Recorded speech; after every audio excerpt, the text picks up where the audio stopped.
नवरात्रीच्या सर्वांना खूप साऱ्या शुभेच्छा. शारदीय नवरात्रोत्सव आपल्याकडे खूप मोठ्या प्रमाणात साजरंही केलं जातं आणि त्याचे नवरंग सगळ्यांना भावतातही.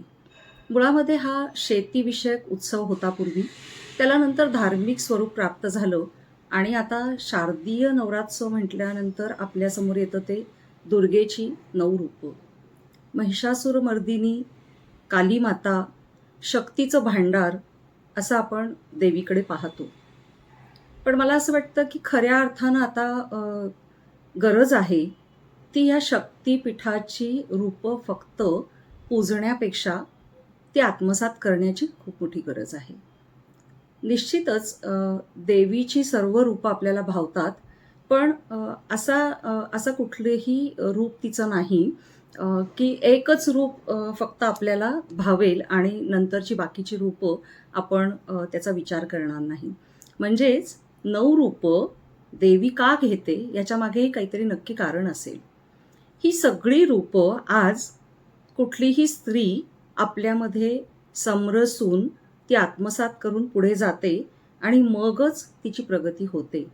पण मला असं वाटतंय की ही सगळी देवीची रूपं फक्त 9 दिवस पूजण्यामध्ये काय अर्थ आहे? ती 9 दिवस तिची आराधना केलीच पाहिजे, तिच्यापुढं लीन झालं पाहिजे, भक्ती मार्ग स्वीकारला पाहिजे. पण याचबरोबर जनमानसामध्ये ही जागृती पण करायला हवी आहे की ही 9 रूपं जी आहेत ती फक्त 9 दिवसांकरता नाही आहेत. मुळामध्ये ही 9 रूपं फक्त स्त्रीमध्ये पण असण्याची गरज नाही आहे, ती प्रत्येक व्यक्तीत असली पाहिजेत. कारण ती रूपं म्हणजे शक्ती आहे आणि शक्ती ही फक्त स्त्रियांपुरती मर्यादित नाही आहे. म्हणजेच ही सर्व रूपं प्रत्येक व्यक्तीने आपल्या अंगी बाणवली पाहिजेत. मग नक्की काय करायचं आहे आपण? तर अर्थातच आपण आपल्या जीवनाकडे बघण्याचा दृष्टिकोन बदलला पाहिजे. ज्या ज्या वेळेला आपल्याला गरज आहे उभं राहण्याची, ज्या ज्या वेळेला गरज आहे आपली शक्ती दाखवण्याची, ज्या ज्या वेळेला गरज आहे त्या शक्तीचा वापर तिसऱ्या व्यक्तीकरता करण्याची, अशा प्रत्येक वेळेला आपण आपल्यातली आतली उर्मी, आपली शक्ती ही बाहेर काढण्याचा प्रयत्न केला पाहिजे. ही शक्ती कुठेही बाहेरनं आपण रोज आणत नाहीये किंवा त्या फक्त 9 दिवसाकरता आणत नाहीये. तर ही सगळी शक्ती आपल्या आतमध्ये सामावलेली आहे. गरज आहे ती त्या शक्तीला बाहेर काढण्याची आणि गरज आहे ही शक्ती लोकांपर्यंत पोहोचवण्याची. नक्कीच मी सर्वांना असं आवाहन करेन की आपण 9 दिवस ह्या शक्तीची उपासना करतो, देवीला पूजतो, स्त्री ही शक्ती असं म्हणतो, त्यापेक्षा प्रत्येक प्राणीमात्रात, प्रत्येक मनुष्यात शक्ती आहे आणि त्या शक्तीला आपल्याला वंदन करायचं आहे आणि म्हणून आपण प्रत्येकाला पूजलं पाहिजे आणि त्या देवीची सगळी रूपं जसं आपण कायम म्हणतो ना की आज हा रंग आहे देवीचा, उद्या तो रंग आहे. मग तो रंग तरी आपण का साजरा करतो? तर प्रत्येक नवरस जसे आहेत तसे हे नवरंग देवीला आवडतात म्हणून मग आपल्याला आवडतायत ना. मग त्या देवीला न आवडणाऱ्या गोष्टी आपण का करत असतो?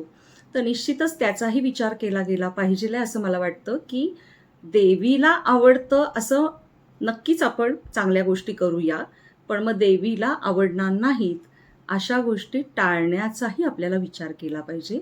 आणि हे ज्या दिवशी आपल्याला जमेल आणि हे आपण अंगी बाणवू त्या दिवशी देवीला आपण वंदन खऱ्या अर्थाने केलं असा त्याचा अर्थ होईल. आणि म्हणूनच मला असं वाटते की आपण देवीकडे, प्रत्येक व्यक्तीकडे, स्त्री शक्तीकडे वेगळ्या अनुभवातनं, वेगळ्या अँगलने बघण्याचा प्रयत्न केला पाहिजे आणि वेगवेगळ्या प्रकारे देवीची हर प्रकारे पूजा करताना त्यातल्या प्रत्येक गुणाला सुद्धा महत्त्व देऊन ते गुण माझ्यामध्ये कसे अंगी बाणवता मला येतील याचा विचार निश्चितच झाला पाहिजे. आणि हे प्रत्येकाने केलं तर आज समाजात ज्या काही अघोरी घटना घडतात, अप्रिय घटना घडतात, काही वेगळी गोष्ट की जी आपल्याला आवडत नाही, जी अन्यायकारक आहे, अशा गोष्टींना मागे टाकण्याचं काम आपण करू शकू, आपण हातभार लावू शकू. चला तर मग देवीचा जागर करण्याकरता प्रत्येकीने वसा घेऊया की आजपासून आपण फक्त नवरात्रीत नाही तर पूर्ण आपल्या आयुष्यभर आपल्यामध्ये असणारी शक्ती, मग ती कोणत्याही प्रकारची असो, ती बाहेर काढून तिचा विनियोग, तिचा उपयोग समाजासाठी, स्वतःसाठी, आपल्या कुटुंबासाठी कसा करता येईल आणि जास्तीत जास्त आपलं आयुष्य आणि सर्वांचंच आयुष्य कसं चांगल्या प्रकारे आपल्याला व्यतीत करता येईल ह्याच्याकरता प्रयत्न करूया. मला असं वाटतं की माझ्याबरोबर ह्यामध्ये तुम्ही पण सामील व्हाल आणि नक्कीच एक सशक्त राष्ट्र त्यामुळे आपण निर्माण करू शकू. धन्यवाद.